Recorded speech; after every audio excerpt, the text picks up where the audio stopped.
this continuously inhabited city in the world. And that's where I grew up.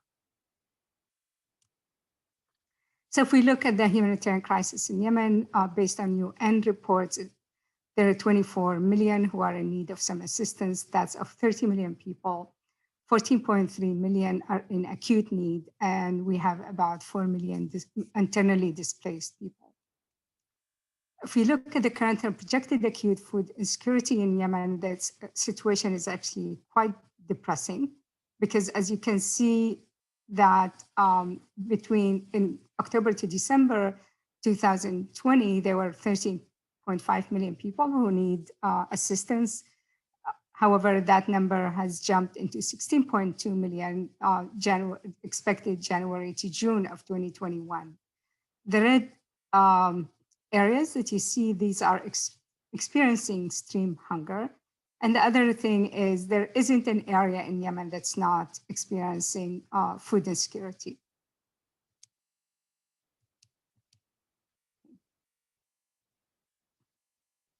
So if we look at the numbers in details, if look between in October, December 2020, and then compare them to January to June projection, and just look at people who are in catastrophe, meaning people who are going to die within weeks.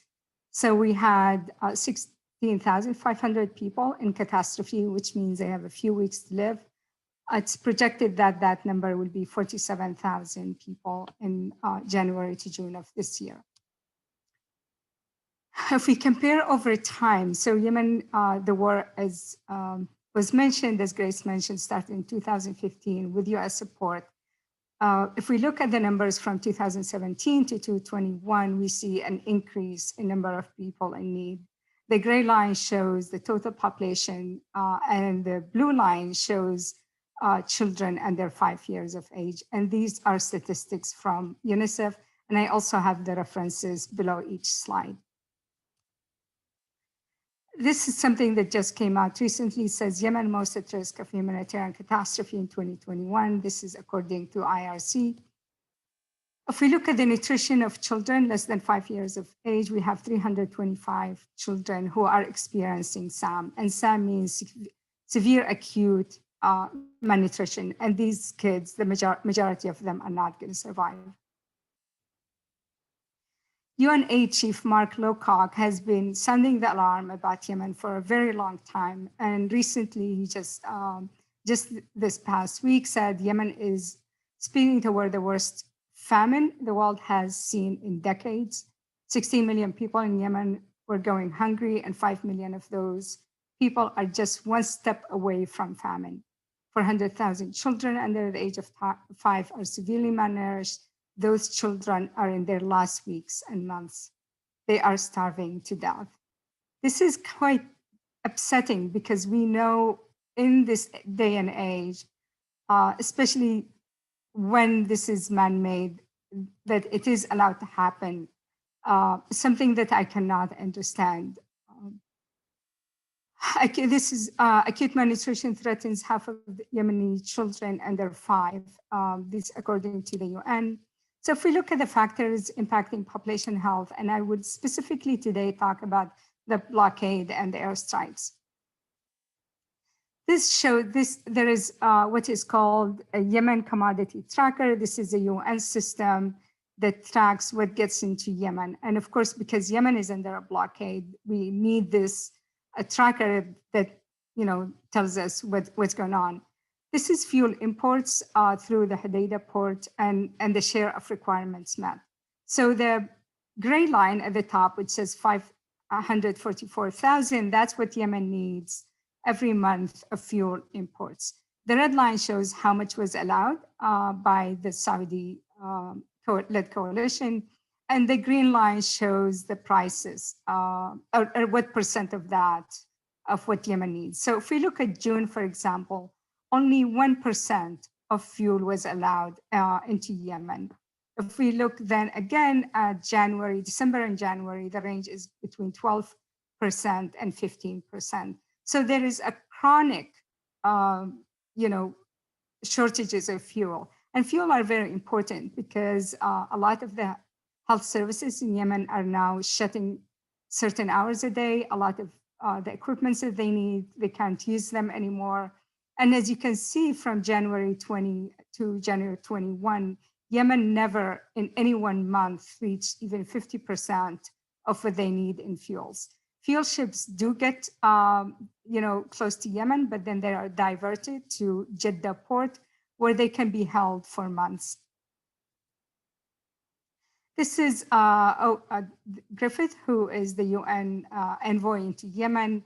This is February 9. He's saying, I'm deeply concerned by the worsening situation of fuel shortages in areas controlled by Ansar Allah in Yemen. The UN position is consistent. It's essential that all obstacles to entry and domestic distribution of fuel and other imports vital for civilians be removed. Unfortunately, we've known about the blockade on Yemen since March 2015, and all we hear is condemnation, but no action to remove that blockade. This is a monitor of the ships, especially fuel ships that are destined to Yemen, and how long after the UN gives them a certificate to enter in Yemen, how long they stay. For example, the first one here, Victory, it's carrying gasoline, got from the UN certification system. This is the permit number, and it has been detained since April 10, 2020. It's been in detention in the Saudi port of Jeddah for 267 days. What happens is when you have these ships held is that they accumulate fines that the Yemeni people have to pay for the ships because they are not using them. So there is a fine that accumulated 3.9 million in fines.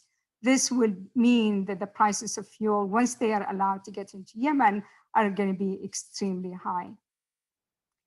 This is from Reuters on February 16, again, as fuel shortages worsen, Yemeni bakers return to firewood.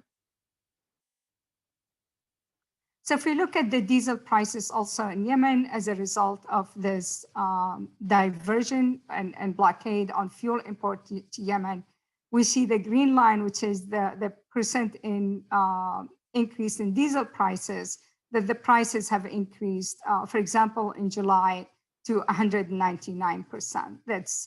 And all the time, the prices are over 100%. It used to be 150 riyal, Yemeni riyal, pre-crisis, and now all the time it's over 100%, 150%, and can go up to 200%. Diesel is important for Yemen, especially in the agricultural sector, and having these high prices and also diversion of these ships means that food security in Yemen, it gets worse, and famine, of course, gets worse as well. If we look at food import as well, that also get diverted by the Saudi-led coalition. If we look from January of 2020 to January 21, we see, it depends on whether Saudi allowed to come in, which is not acceptable. Yemen should be able to import what it needs without anybody telling us what should get in, what should not get in. So this line here, the gray line, is what we need to import into Yemen. And a lot of the times it's below. There are times when the international community gets really upset. They will allow more ships to get in, but then it goes back again. But again, the fact that another country controls what gets into Yemen is just not acceptable. What happens when you have this control, you get also an increase in food prices. This is the food basket price in Yemen.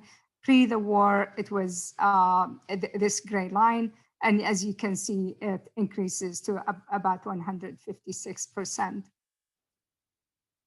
This shows from March 2015 to now, what gets into Yemen, in terms of fuel and food. So food is in the blue and fuel is in the orange.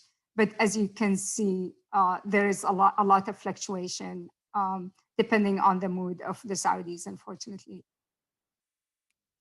So what that means, one thing that I said earlier, and I want to say again, is the emergency relief coordinator reiterates that Yemen is being starved. So Yemen is not starving. Yemen is being starved. While the Security Council echoes calls for action, yet no action has been taken to stop the starvation of the Yemeni people.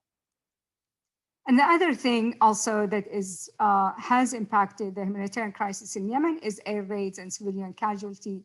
This is from the Yemen Data Project, and it shows the air raids on Yemen. So when we say air raids, that it could be multiple airstrikes. So it's not just one airstrikes. And the darker the color is, that means the larger number of airstrikes in the area. So if we take Sada, for example, there were 350 air raids. And if we take Marib, where there is current fighting over Marib, we have 697 air raids on Marib. That means, in terms of airstrikes, you can multiply that by 5 or even more.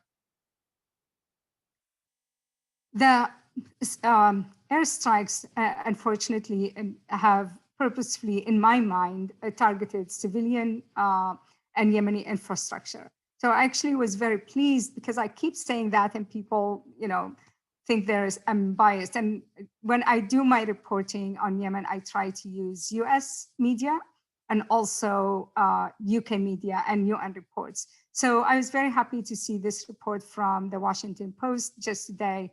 It says Saudi-led attack devastated Yemen's civilian infrastructure, dramatically worsening the humanitarian crisis. So new data takes stock of the targeting of agriculture, fisheries, healthcare, energy, and other facilities. So I'm glad that somebody did the analysis. I'm trying to work also with the University of California, Berkeley, to look at the airstrikes and how much of it was targeted food, especially food in Yemen because of the severe famine in Yemen. In terms of health, there are 17.9 million people that need health assistance in Yemen. I'll try to go over the health statistic fast. I want to give a chance for our discussion. There are a lot of infectious diseases that are happening in Yemen due to, again, the destruction of the infrastructure and the health services. Water and sanitation and hygiene, 20.5 million people lack access to safe drinking water. And as a result, we've had the largest cholera outbreak reported in modern history with over 2 million cases. And I point here Hodeidah specifically because Hodeidah, unfortunately, has been plagued not just with cholera, but with every infectious disease there is. This looks at waterborne diseases, and the darker the areas, you see that means they have very high incidence of waterborne diseases, not just cholera, but also diarrheal diseases. If we look at dengue fever, which is vector-borne disease, this shows you the areas in yellow that are affected by vector-borne diseases and dengue fever. And again, unfortunately, Hodeidah all of Hodeidah is impacted, and we see Hajja and Ta'ez as well. So dengue fever is very much common around shorelines.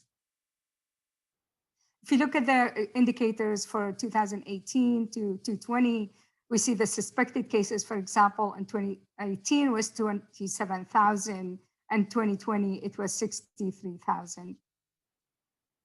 This is again vector-borne diseases, as I said, and that would be dengue, chikungunya, malaria, and we see again the darker the colors are, the more prevalent these diseases are. And you'll see most of Yemen is impacted by these diseases.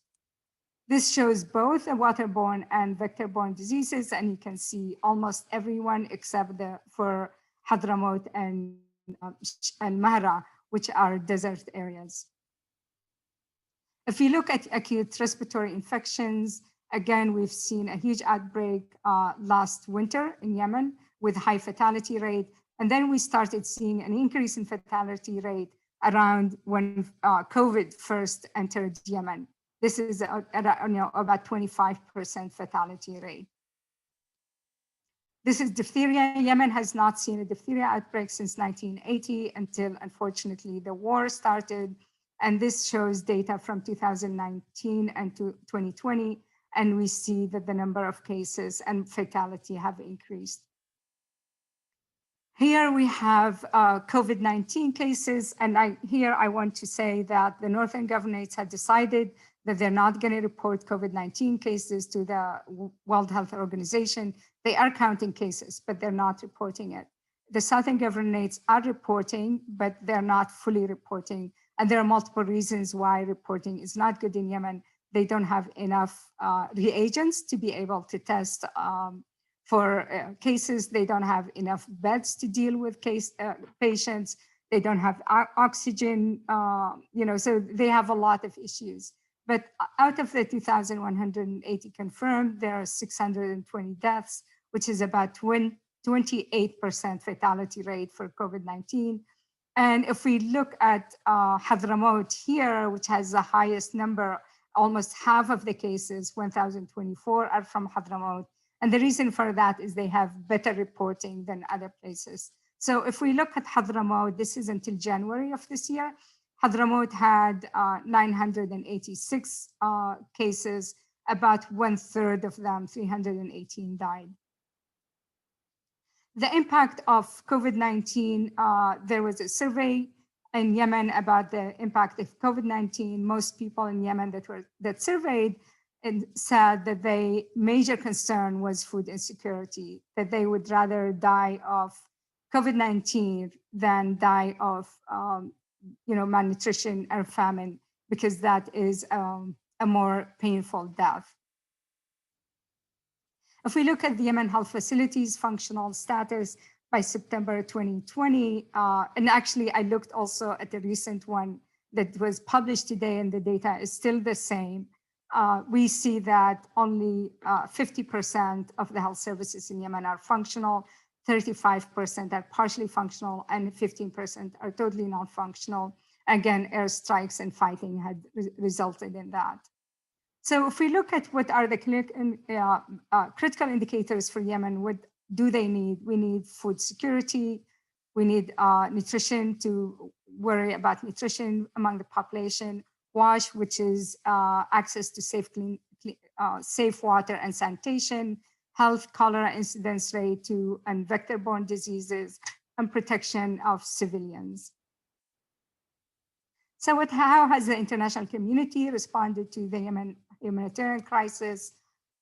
This says emergency relief coordinator reiterates Yemen is being starved. I mentioned that earlier. Window to prevent famine in Yemen is narrowing. This same message I've read since 2017 and 2016.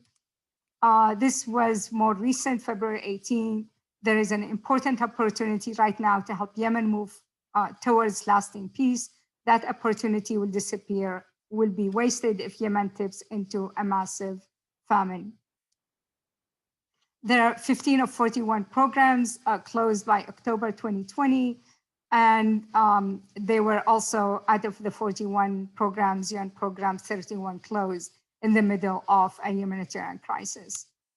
If you look at the number of people who were receiving aid, it reduced quite a bit by April of 2020, from 15.6 million to 9.5 million. So here I have some call to action. First, I wanted to say a little bit about Yemen Relief. When I established Yemen Relief and Reconstruction Foundation in 2017, we had our mission called for an increased awareness of the US public and policymakers about the humanitarian crisis in Yemen, to support relief and reconstruction effort and facilitate peace activities. So Foreign Affairs just published an article by Robert Malley, who is now the UN envoy for the US envoy for Iran. He said, accomplice to Carney and how America enables war in Yemen. He was very honest. This is one of the best papers I've read about how the US enabled the Saudi to push Yemen into famine and total destruction. I recommend this article to everyone on this call. The previous UN envoy to Yemen, Jamal bin Umar, published this week also a paper that I also recommend. It's fascinating. He says, in Yemen, diplomacy is back, what's next? I decided to use some of the things that he shared in the article. He said a deal was on the table, the UN Security Council was briefed, and I was in discussion with the Saudi officials regarding the venue for a signing ceremony. So after the Houthi entered Sana'a, they reached an agreement with all the other factions in Yemen to sign a peace agreement that was very inclusive. And Jamal bin Umar was discussing with the Saudis where the ceremony for signing the agreement was. And then he said, 2 days later, with no warning, the airstrikes began. From my hotel windows, I watched the ruthless destruction of one of the oldest cities in the world. And then he talks about how the UN Security Council Resolution 2216 was put into place. He said the UN Security Council resolution provided cover for the horrors that followed. Drafted by the Saudis, it was rushed through by the US, Britain, and France. The resolution was preposterous but irrelevant. And the countries that rushed it through, they assumed that the Russians are going to object to it and veto it. Unfortunately, the Russian didn't, because they were promised by the Saudis that they would buy weapons from them. So a resolution that people knew was ridiculous, a resolution that should not have been placed or rushed, that was drafted by the aggressor, passed because they wanted Russia or expected Russia to veto it. Emergency food assistance is our first line defense against hunger in Yemen. Millions are facing severe food shortages. Right now, there is going to be a UN conference that's hosted by Switzerland and Sweden to raise funds for the humanitarian response in Yemen, March 1st. So I would like to call, for us to call our elected officials for the following things. One is they need to reverse the USAID suspension of aid to northern Yemen that was placed by the Trump administration. Anytime the US signals that it doesn't want to do something, unfortunately, it sets a trend and other countries follow suit. We need to introduce a balanced UN Security Council resolution, not the one that was rushed and written by the Saudi. We need to increase our humanitarian aid to Yemen and to pressure the Saudi and UAE to pay their fair share. Last year, the Emiratis paid zero and the Saudis paid peanuts. In the blockade on Yemen, and open all points of entry, and support a just peace negotiation that is inclusive of everyone that is involved in the Yemen war. Our elected officials can talk to the Biden administration, can write letters, can have legislation that support these call for action. Thank you very much for listening.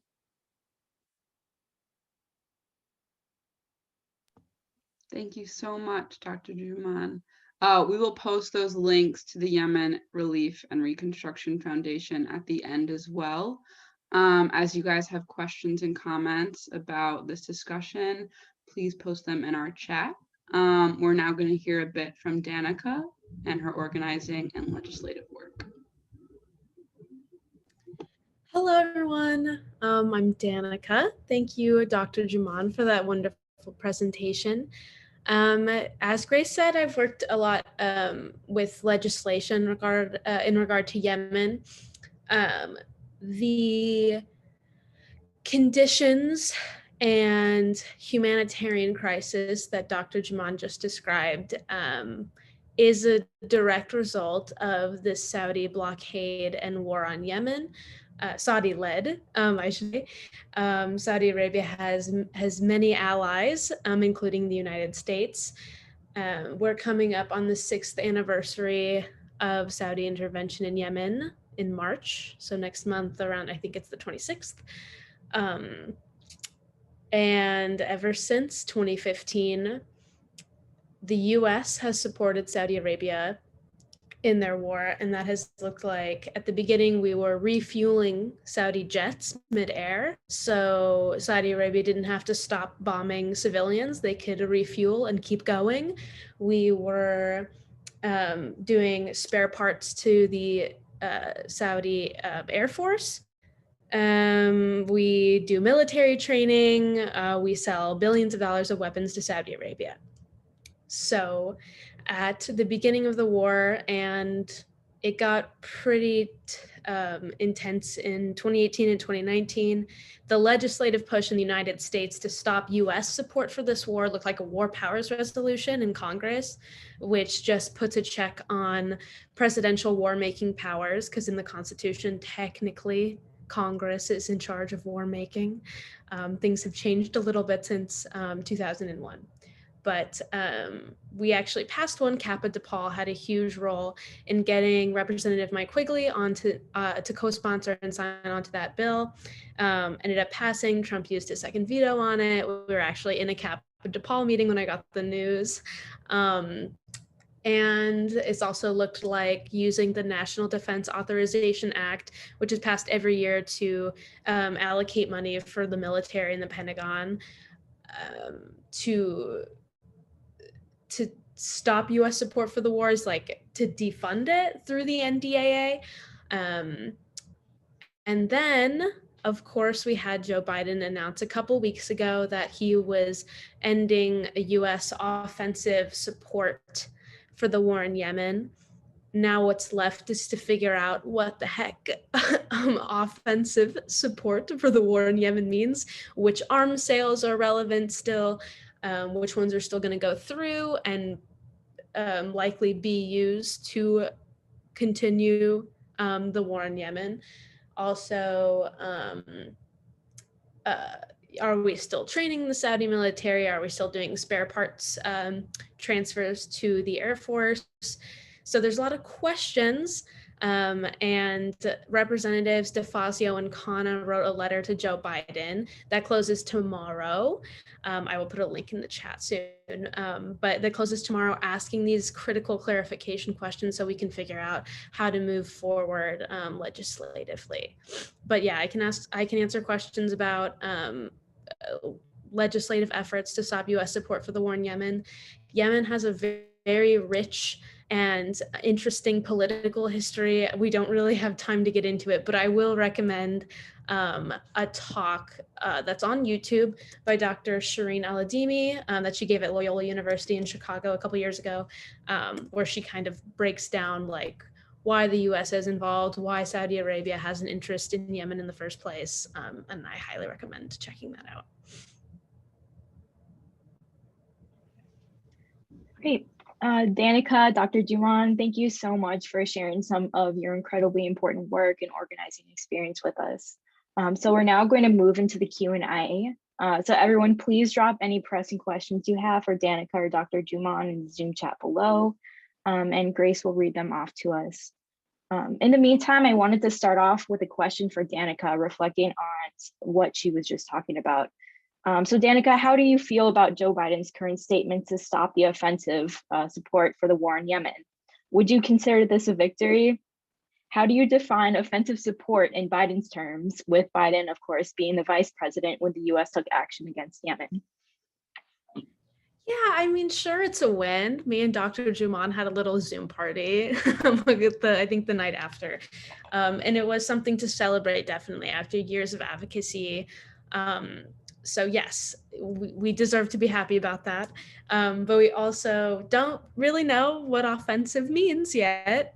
Hopefully we'll figure that out soon, maybe tomorrow, who knows? That's when the letter that I mentioned goes live. So we have found out a little bit more. He stopped, again, the word offensive is very vague. Offensive intelligence sharing, so we know at least some intelligence sharing is stopped. What we know is that defensive support for Saudi Arabia has not stopped. He talked about supporting Saudi Arabia's sovereignty on their southern border, which is hilarious because I think we should be defending Yemen's sovereignty. Personally, that's just my opinion. So yeah, I think there's still a lot to figure out, and hopefully we'll get some answers soon.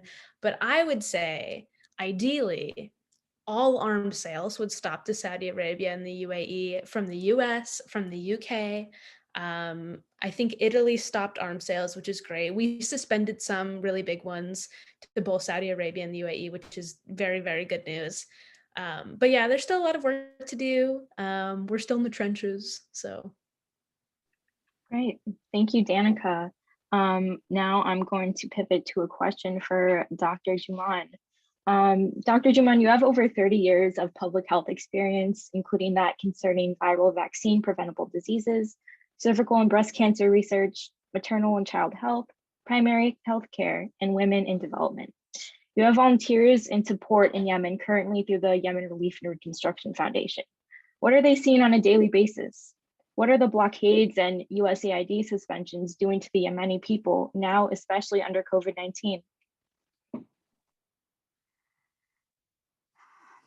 There are a lot of very difficult stories that come out of Yemen on a daily basis. The stop of the USAID funding to Yemen and impacted what the humanitarian relief needed last year for funding. So they wanted about 3.9 million. They were almost 2 billion. They were short $2 billion. So anything the US does really impacts the international community and what they perceive is acceptable behavior. And unfortunately, under the previous administration, there were a lot of things that were done that were not appropriate, that did not take the humanitarian situation in Yemen into consideration. And the previous administration just gave a blank check to the Saudi and the Emiratis. So we do get, if we look at some of the things that had happened, we had, a woman that poisoned herself and 4 of her kids because she just couldn't afford to feed them anymore and didn't have any support. We have a case of a father who killed all his kids and then killed himself because, again, he just got tired of constantly begging for food. The mental health situation in Yemen is going to be extremely problematic as we move on.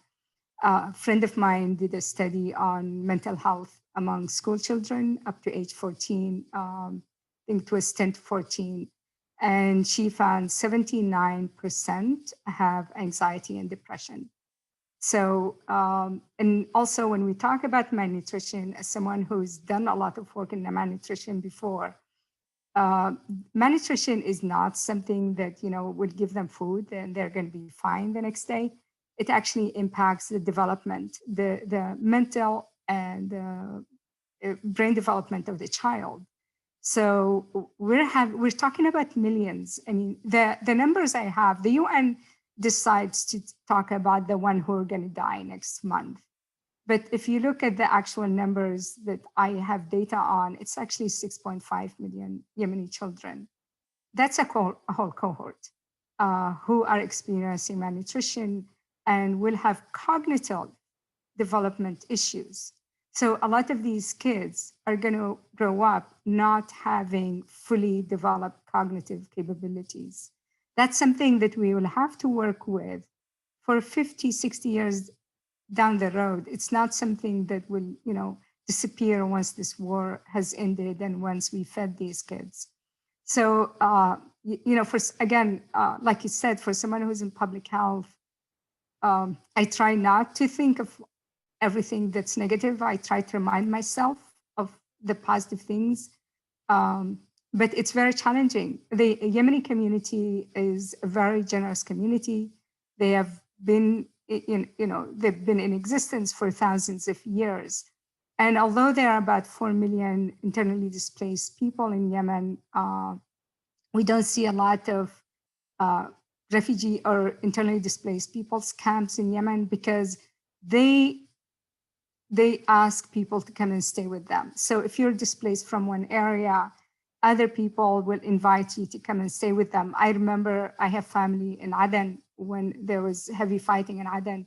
And I have a friend who's a working professional friend in Hadramaut. He called me in the US to tell me, tell your family in Aden to come and stay with me in Hadramaut. They've never met my family in Aden. And that's true. And so now you have a family of like 6 or 7 people. Average family size in Yemen is about 8, inviting 2 and 3 other families. And so these initial family that had very little to eat now is hosting 30 more people. And they would share whatever they have with them. But that means many of them are going to go without a meal. Most families in Yemen, I would say 50% of families in Yemen survive on less than a meal a day.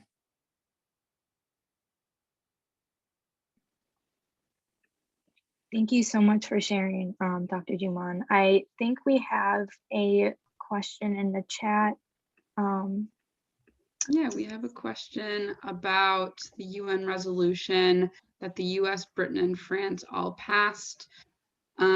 This person says they knew it wasn't viable. Why did they expect Russia to block the resolution instead of blocking it themselves? I can point that question to Danaka first, and then Aisha, if you have comments on it. Actually, I'd say Aisha knows more about this UN resolution than I do, so I will pass it over to her. Yeah, so basically what they said in the article when you read it, and I know this all along because I know what was happening in 2015. When bin Omar initially announced that Yemeni reached an agreement, I was following very, very closely, and I was thrilled. The Saudi actually called him into Riyadh that night. He went into Riyadh for 2 days and came back, and the night he came back, they started bombing Yemen. So the reason they passed the resolution, because the Saudis and the Emiratis, but especially Saudis, were extremely angry at the Iran deal that the US and Europe had behind their back. That, you know, in the article, it says they were trying to appease their Gulf, state countries because they have made an Iran deal behind their back. So that's why they wanted to put it. And so to say, we're still friends. It's like, I always think the European and the Americans treat the Saudis like a spoiled child. When they, give a tantrum, everybody runs to try and, calm this child. And I just don't like spoiled kids in the first place. But to have a country be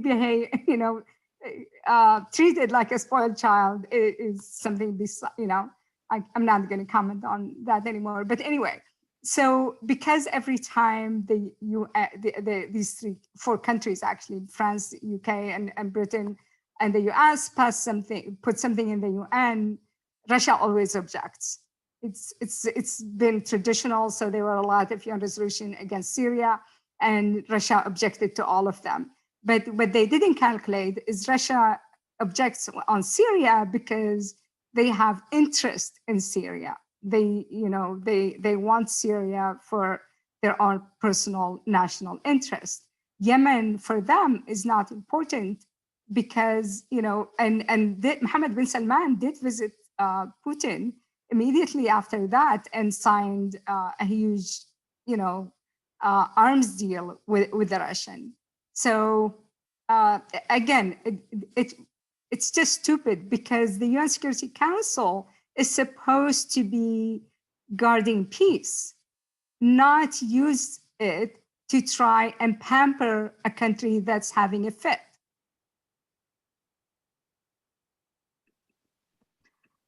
Thank you. We have another question in the chat. Why has the US not offered our own services for humanitarian aid? We seem to have pawned off the responsibility to every other country possible. Why? With many explanation points and question marks. Yeah, so the United States had, like Dr. Jumaan mentioned, USAID funding to Yemen, not a whole lot. It was like $100 million. When you think of the destruction the United States has helped cause, that doesn't even amount to anything close to what we owe Yemen. But they cut off aid to 80% of Yemen, which ended up being like $73 million. So one of the most recent calls to action, like Dr. Jumaan mentioned, and I put it in the chat, is restoring USAID funding. But there's also a donor conference on March 1st, which is Monday, and their goal is to raise, I think, like $3.8 billion for Yemen, and they are hoping that the United States pledges $1 billion. So like, let's just ask them to send more than that or pledge more than that as a start. Like maybe, I think Oxfam said $1.2 billion. So that's a good start. I think we owe more. But why have we not for humanitarian aid? I think it's just very much in line with United States foreign politics. Is like, we'll create the issue, but we'll never own up to our responsibility in the issue once it's over or coming to an end. So, and also a lot of other countries have pledged lots of money. Saudi Arabia and the UAE both pledged, I think, somewhere around $700 million in 2019. They never ended up paying it. I think they ended up paying maybe 200 million each. So there are other countries have made promises that they haven't necessarily kept. So if the United States was expecting them to pay it, I don't know, but a lot of broken promises, I'd say. I'd like to add what you said, Danaka, is excellent, which is absolutely right. The Trump administration was actually taking cues from the Saudis. And, you know, when they decide to cut aid to the northern Yemen is because they wanted to punish the Houthis. I have a huge problem when countries try to punish a ruling party, because at the end, they only punish the population. So all of this presumably is to punish the Houthis, but the Houthis are not impacted by it at all. It's only the local population and all the US sanctions. I'm against sanctions against any country, anywhere in the world.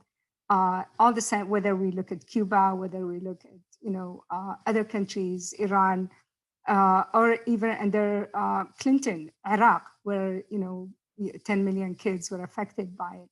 So sanctions never affect the people that we presumably are trying to punish. It always affects the population. So they wanted to punish the Houthis, but at the end, it wasn't the Houthis who got affected, it's the population in Yemen. And again, the Trump administration did whatever the Saudis asked them to do. So that I'm not surprised they did that.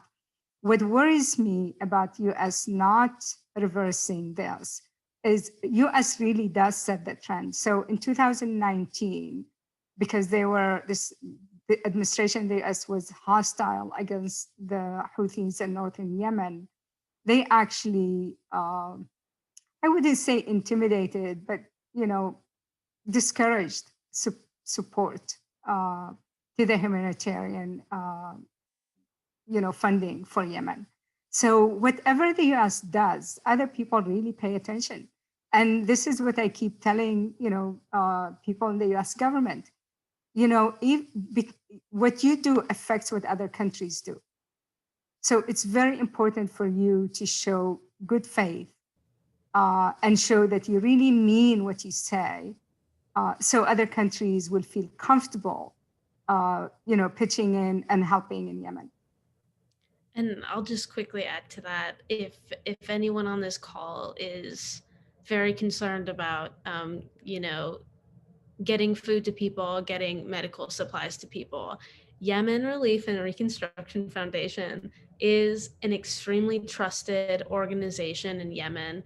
This is Aisha's foundation that she founded, and Ramadan is coming up, and Yemen Relief fed so many people last Ramadan. So if you need like a reason to donate other than people need food, please consider donating to Yemen Relief and Reconstruction Foundation. Thank you both. Danica, this one is for you. Can you talk more about the youth movement against US involvement in Yemen? How has the process been gaining support and traction for this movement?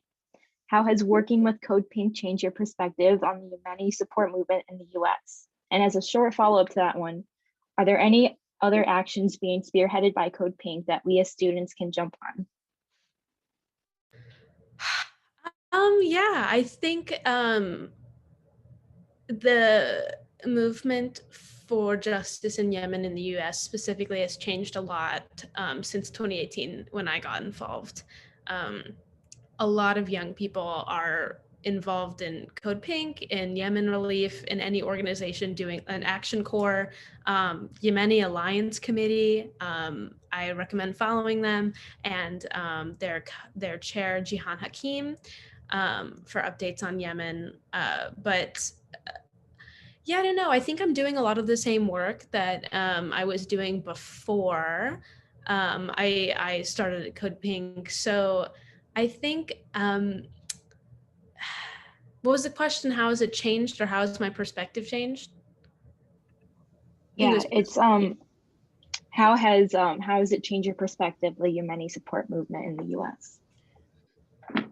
Oh gosh. Okay. Yeah. So I think it's definitely shown me that activism works. I think we got into a lot of very long-term battles, and it feels like we're starting to win one, and that's really wonderful. So all of the work that you guys do at CAPA DePaul, it all really matters. Like, it mattered that you all got Mike Quigley to sign on to the War Powers Resolution, because now it's a mainstream issue. Back when CAPA DePaul was doing work on it, it wasn't at all. No Congress people were talking about it. They thought it wasn't important enough to talk about. But now it is. They're talking about it all the time. They're talking about holding Saudi Arabia accountable. That hasn't happened before. So yeah, I guess it's changed my perspective that it pays off, and it's not over yet, but I know that I am working with really amazing people to have to move mountains.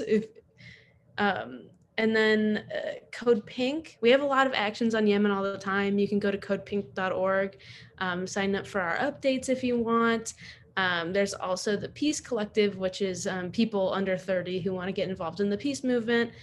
We talk about a bunch of different things, and we work on divestment campaigns, basically there's actually one starting at DePaul. So to get universities and cities to stop investing in weapons manufacturers like Lockheed Martin, who has had an active role in the war in Yemen. Thank you, Danica. That sounds like it's been really rewarding for you. I'm really happy to hear that.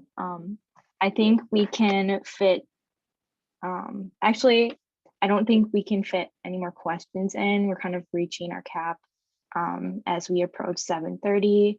So Grace is going to give some closing remarks, and I'm going to broadcast a graphic with everybody's, with Danica and Dr. Jumaan's socials on there.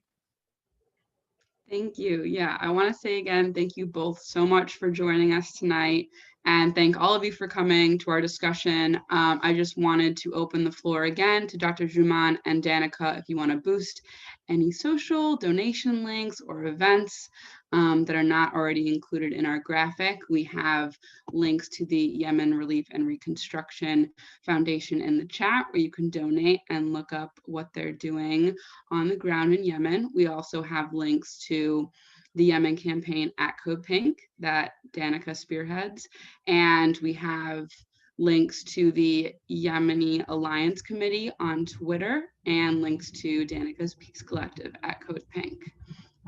Do either of you want to boost anything? Have any concluding remarks?